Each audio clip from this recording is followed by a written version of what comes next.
I want to welcome everyone here. I am planning a Leadership Legacy Summit, and part of this summit, to be released later this month, is a series of about 25 interviews. And my name's Jann Freed, but you can call me Dr. Jann. And today I'm interviewing Dr. Jim. So I'm going to introduce Jim Karrh, and then we're going to dive into questions here. Jim Karrh. In our increasingly noisy world, Jim helps businesses break through the noise and grow through effective and consistent customer conversations. Jim helps manage the message. He offers clients his experience as a consumer researcher, award-winning corporate marketing leader, and now consultant, speaker, and coach to businesses ranging from startups to members of the Fortune 500. Jim is the author of The Science of Customer Connections, Managing Your Message to Grow Your Business, and he's also host of the Manage Your Message podcast. Well, welcome to the summit, Jim. Thank you very much. It's a pleasure to be here, Dr. Jann. Thank you. Well, I just said the title of your book. So you have a book, The Science of Customer Connection. So tell us about what we need to know. What's important for managers, leaders to know about messaging. And we're going to get into current times. So just in general, what would you say about managing the message? The message, or as we would think about it, how does someone who has a business or a team or a cause that's really important to them, how do you talk about it? And how do you get other people, other human beings to talk about it in a way that will lead to the growth, to more effectiveness, to a bigger legacy and more influence? So, and that's a big issue, and it can seem very squishy, it can seem very inaccessible. And so oftentimes we're thinking about, oh, do you mean like a mission or vision statement or a snappy slogan or a tagline or something along those ways? I just think about it as the common everyday conversations in and around your business. And that can seem very inaccessible. It's one of the data points that I talk about, I have in the book and mention as well when working with other leaders, is it's very common that people, even those who are very knowledgeable, very passionate, doing well, they're far more confident in the value of what they have to offer than in how to talk about it, than the messaging behind it. And I don't think that should be the case. That doesn't seem quite fair, does it? It's a limiting factor, and I find it to be a manageable growth business issue. And so that's what we want to talk about and break it down into its components and take it all the way from the leader's role to how they become coaches and models for the message itself as well. Yeah. Well, let's probe that a little bit because, in other interviews that I've done with leaders, executive coaches, other authors, communication definitely is a theme, but it's a very big umbrella. So if you're going to manage the message, what do you think are some key components, or what is it, what would be the real takeaways that we need to remember about messaging? I think to get a handle on something that can seem so, in the ether, it's important to think, what are the foundational components and how do the pieces fit together?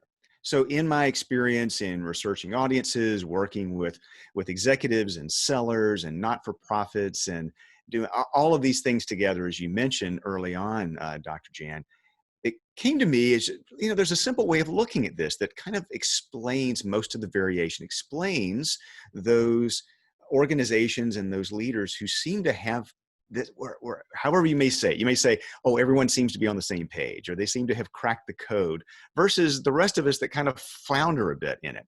And I found that it really has three components. Think of this as a three-legged stool. So first is the message, so what are the actual words, phrases, stories that you would want to share that are actually relevant and resonant?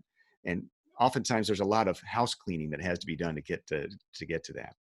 The second part of that three-legged stool, I call the messengers. So think of the fan base, the people who are actually going to carry that message. And what are their skills? What's their knowledge? What's their confidence level? How do you care for that system? because very often, Dr. Jann, what I see is that it comes on the leader. People put too much pressure. The leader's got to be the one to carry the message. You can't scale that. The third piece is, how do you set the right habits throughout the organization so that it stays fresh, so that it gets baked into the way that we train people, onboard them, coach them, encourage them, motivate them. So this shouldn't feel like some promotional event that we're going to have. Oh, we're going to get a new message and shove it out to everyone. In fact, what we want is to have a more or less permanent uplift in the way that people are comfortable in talking about the business and sharing it. So, and we can talk about different problems in each of those areas, but if you remember, essentially it's those things. It's having the right message, thinking through ahead of time your messengers and how do you feed that system, and then how do you have some habits that are common to the business on a weekly, daily, quarterly basis that bind it together and keep it as a growth engine for the business. Right. So it's almost like you're describing a culture that has good communication. Yeah, you want to embed this into the culture, and I think that's excellent. Well, let's relate this to current times. And so how has the pandemic affected messaging, or has it?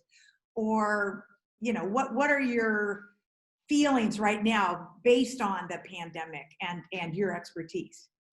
With the pandemic in particular, and there's other areas of unrest and uncertainty that are going on right now, I've seen big impacts on messaging, and especially as it applies to organizations trying to hold on to business, figure out what the next step is, and how do they grow all over again. And where it tends to show up, what I found is if people don't know what to say, they probably don't say anything at all.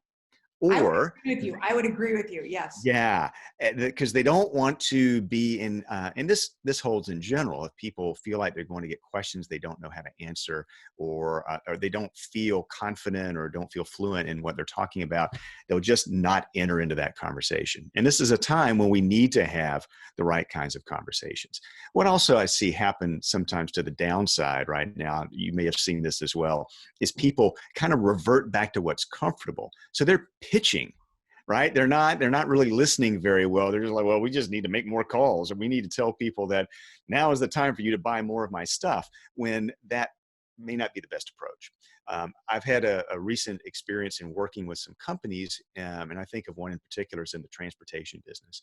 And so their customers are a wide range. There are some of their customers that are working in essential industries, medical supplies and food and others. And those customers' businesses are going great guns. In fact, they just need to make sure they can handle capacity.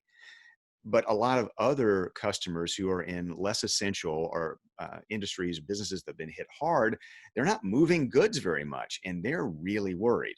So the question has been from their sellers and their executives of, so what do we say? And plus, we're not able to meet in person. This is has been a very in-person, hands-on kind of business. So there's a lot more of this kind of virtual communication going on, and so a lot of their people don't feel very comfortable in this environment. And so I would say this is happening on several levels. One is that people are unsure of the questions to ask, how to be helpful. What do I do? I might be worried about my own job and my own future. Then there's so what do I say? How do I engage in the right sort of conversations? What should be the right uh, content of those conversations? And then a third element is the nature of the conversation, like through which medium. If we're not meeting in person, if we're not getting together in something that doesn't feel as personal, how do we adjust to that as well? So I find it's a double or triple whammy that's going on right now. Right. Well, we're definitely living and working in very unusual times. So, what's your best advice to leaders? So, the CEO comes to you and says, "Man, we need help with communication, messaging." What's your best advice? Well, first is let's diagnose the problem. So Okay. communication will exist, and it can show up in all sorts of business results, missed opportunities, costs, gaps, exposures. So when I talked earlier, Dr. Jann, about the three pieces of what I consider to be good messaging, I also have what I consider to be symptoms of when you've got problems in one of those three areas. So the first symptom I call crickets.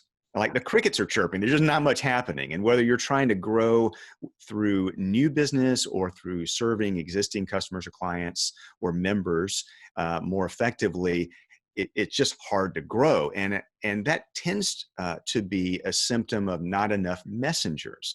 So again, you've got a leader, a lot of things are coming on the leader or the sales manager or the development director or whomever that is, not enough people equipped to have those conversations and find opportunities. So that would be the first thing on your dashboard that I would take a look at is it Okay. is a growth issue.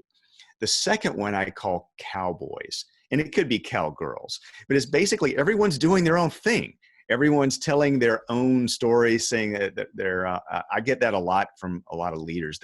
This notion of inconsistency, like no one knows our value proposition. Everyone is doing their own thing. And that undercuts trustworthiness. It undercuts your scalability. If everyone's saying something different, then the marketplace, people don't know what to believe. They won't probably believe very much at all about you. So do you have a consistency issue? The third one I call commodities. So basically, it's very easy for organizations in an industry to start sounding like one another over time, right? So Right. they have the same training, they go to the same conferences, you have the same lingo and acronyms, and so that's, you can wind up undercutting your own value and unintentionally making yourself a commodity. So you need to break out of that. That tends to be more of a message problem. So the first thing I would say is diagnose, where is this showing up in your business or with your team? Are you sounding like everybody else? Is growth hard to come by? Or do you have a lot of people doing their own thing that you need to bind that together? And there may be a little bit of all of that, but try to focus in one area to tackle first. The other thing I might put on top of that is I heard a maxim from John C. Maxwell years ago. I have to Sure. make sure the Sure. right attribution. He said, a leader is one who knows the way, goes the way, and shows the way. I love the alliteration and I like the idea. So knowledge is, and then oftentimes the leader says, well, I get it. Why don't they get it? So the leader understands what that message needs to be and how the position, the direction, the vision, and all of that. Then there's the go the way. So that means modeling the behavior. So oftentimes people are going to look to that leader and what he or she does as a clue to what's really important and what I need to be doing as well. So I might not do it quite like you as the leader, but the fact that you are doing it will signal to me that I need to be taking this seriously as well. That last part of show the way is really important too. And this is where it gets lost oftentimes. People need to know how. Like, okay, so what story should I share? How do I respond to certain kinds of questions that I get in my part of the organization? I'm not the leader. I'm not talking to other CEOs. I live in a different world. I need some coaching, some guidance specifically to know how I can do that in my part of the world. So putting all those parts together, you got to know it, you got to model it, but you need to make it possible for others to feel comfortable in doing it themselves. Excellent. I love that. That's really, really good. Well, I want to shift gears a little bit here and talk about kind of my passion right now, and that's legacy. So, when you just hear the word, how would you define legacy and what's it mean to you? And I won't have as refined a sense of legacy as you do, or the No, depths of it. that's I was, okay. That's actually part of the research. Okay. yeah. Well, my just immediate reaction, I think of legacy at several levels. I mean, first is we think about a personal legacy, Uh-huh. right? For our family, our friends, what are we all about? What have been the things that the value that you bring into your relationships that people will remember you for and build upon? I also think, and for a lot of people who are going to be listening to this and watching this, there's an organization or a business legacy as well. So some Right. people might be overtly in a family business or something, there's a succession plan in place. They want this business to go on without them and to prosper even further. So it's kind of, how do we set the foundation for that to happen? And then, I think about as well, people have causes and passions that are important to them that they support in their communities. And they also want to have a legacy with that. So whether it's contributing money or their expertise or just letting other people know about something that's important. So I think, and then for all of these, they may be intertwined to a large degree. So personal organization and passion. But I find that messaging, understanding and sharing the message of it is going to be important at each of those levels. Yeah, that's interesting. I like that connection with messaging. That's very good. Can you think of a story that comes to mind, either related to you and legacy or someone you know related to legacy? And it could be a business owner or doesn't matter. Any kind of story. Does any story come to mind? Well, it's an area, I don't know that I can make it a success story, Dr. Jann. It's something that I'm thinking about in my own life right now. It's been very different. My wife and I have 3 teenage sons, Okay. the oldest of whom is going off to college, and he's trying to, think about what he wants to do and the values that we've had. We tried to Yeah. Where's impart he that. going? That's right. Where's he going? He is going to Samford University in Birmingham, Alabama. Okay. He wants to study medicine, Uh-huh. and he's going to play football. Good. So it's been an interesting thing, and he led the selection of this. I mean, Uh-huh. parents are trying to look over his shoulder and suggest things, but he went through, I think, a very thoughtful Mhm. process that I think is a good fit. So we're patting ourselves on the back just slightly. We hope it That's goes well. good. That's good. But the other thing here is we've had an addition into our family. So as of last year, we adopted a little girl who's now 3 years old, Oh, and wow. so we've got this big gap. So all of a sudden, we start thinking about legacy even more expanded sort of way. But I also see it in a lot of businesses too. When I work with leaders, I mean, they do think about their organizations and the laying out the principles. And I find that whether they've expressly laid out a legacy as well, or not, that they do tend to have certain principles in the way that they select people into the organization, the things that they try to show. There's at least an inherent sense of these are the values, the principles that should survive me. It should survive all of us, and they're very forward looking. So. Um, I find it to be intertwined in many ways, even if people and leaders aren't expressly conscious of what that legacy is going to be. I think there's probably an inherent sense of that drives their behavior anyway.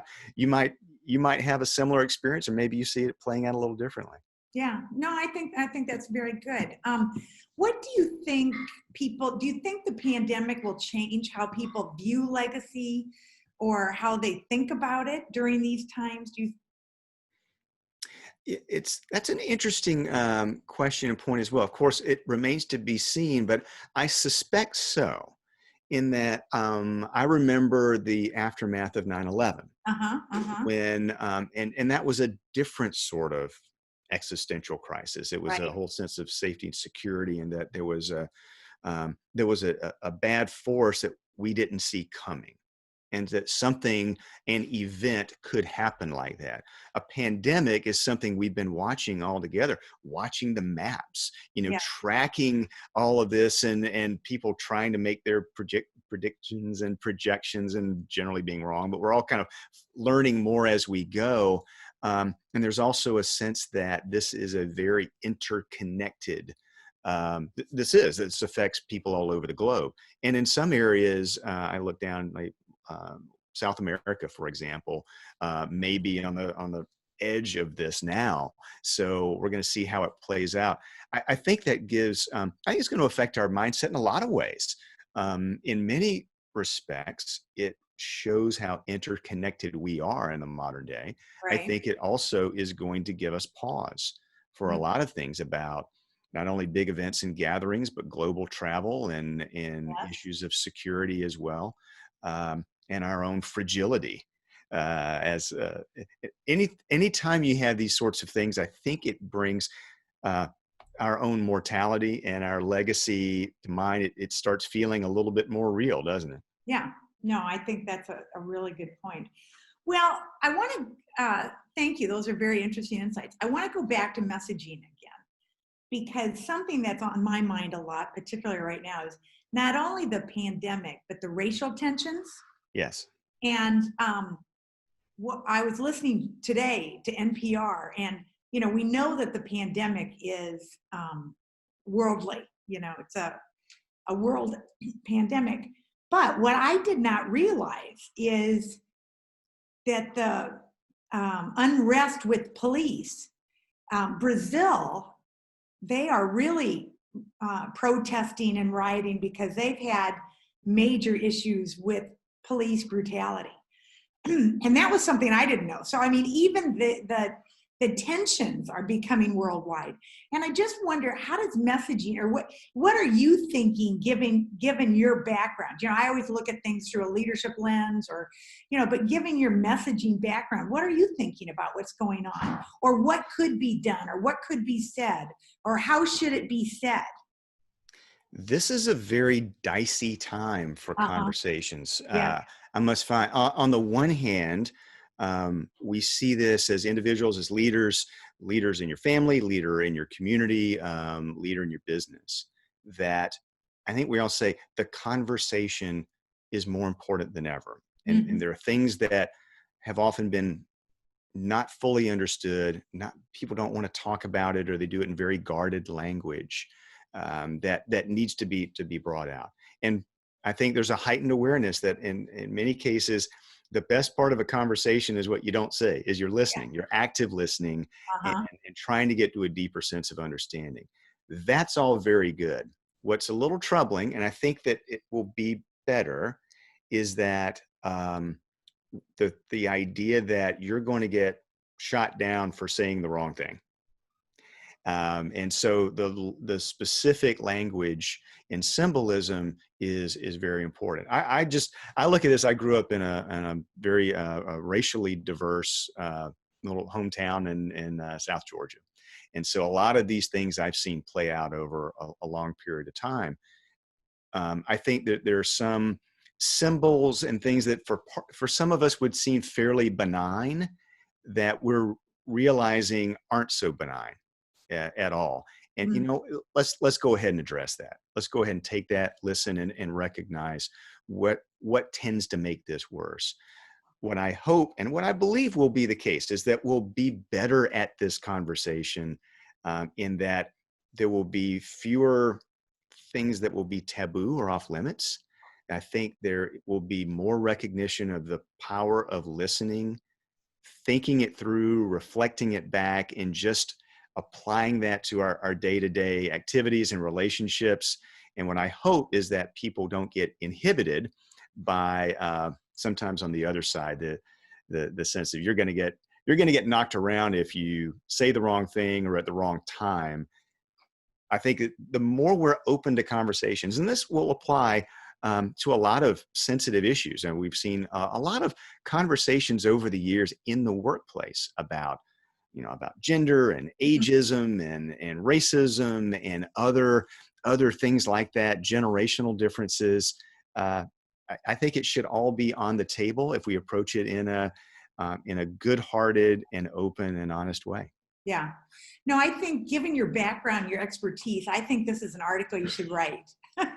I think people need to hear, given your expertise, how to do this and how to do it right. Because again, if we go back to something you said earlier, sometimes it's easier not to say something, Right. It's easier not to have the conversation, and things don't get better. So, well, Jim, we're kind of coming to a close here, and I always like to ask my interviewees, what else should I have asked you that people need to know, or that you want to share?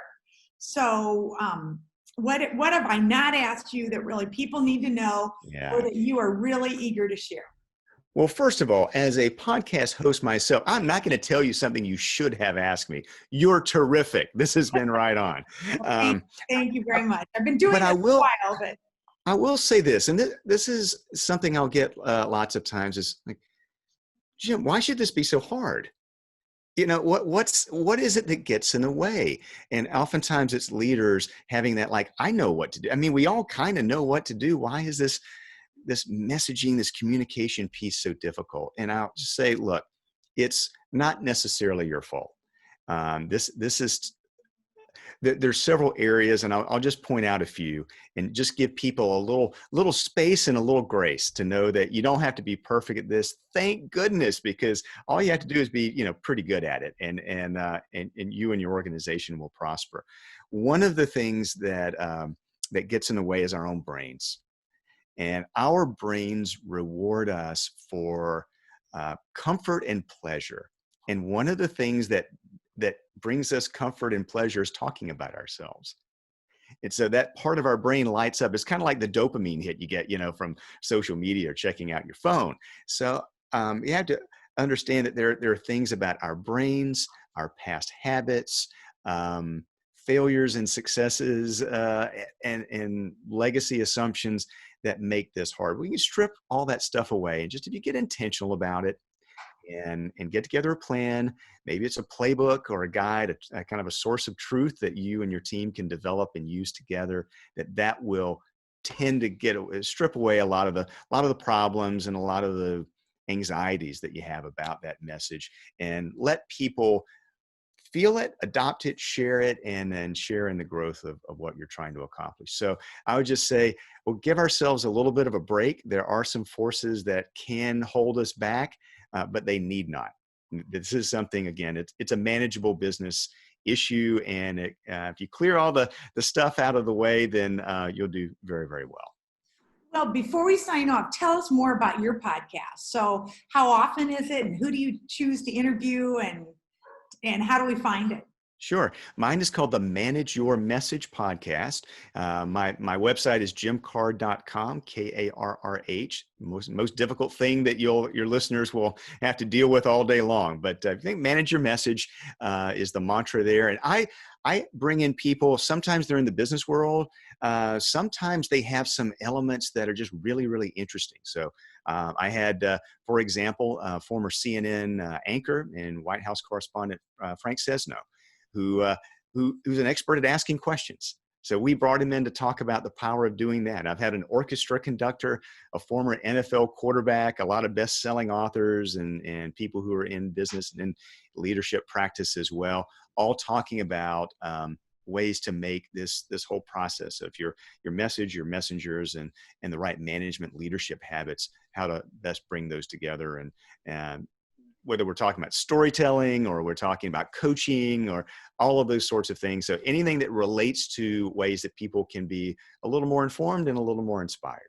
Well, very good. And I'm telling you, Jim, people need help managing the message in right now. I mean, whether it's the Iowa football team and, we're reading about that, or, I mean, it's just so many people could use help in managing the message. So, well, thank you very much. I really appreciate it. Again, watch for more information on the summit. It will be coming soon. And I always say one of my taglines is, we need to make the rest of life the best of life. So may the rest be the best for you, Jim. And Thank you. It's an honor to be a part of the group. Well, I hope our paths cross again. And thank you very much. I'm sure they will. Thank you very much. Bye-bye.